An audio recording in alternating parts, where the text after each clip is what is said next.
If you're experiencing issues with the Apex Legends update getting stuck, follow these steps to resolve the problem quickly. Step 1. Restart your device. Shut down your gaming console or PC completely and then restart it.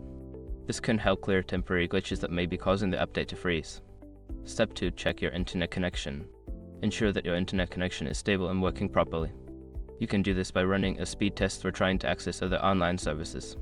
Step 3. Clear cache. For consoles, navigate to the settings and clear the cache. On PC, you can do this by locating the game files and deleting the cache folder. This can help remove any corrupted data. Step 4. Pause and resume the update. If the update is stuck, try pausing it and then resuming the download. This can sometimes kickstart the update process and allow it to continue. Step 5. Reinstall the game. If all else fails, uninstall Apex Legends and then reinstall it. This will ensure that you have the latest version of the game and can resolve any persistent issues. By following these steps, you should be able to resolve the update issue and get back to playing Apex Legends.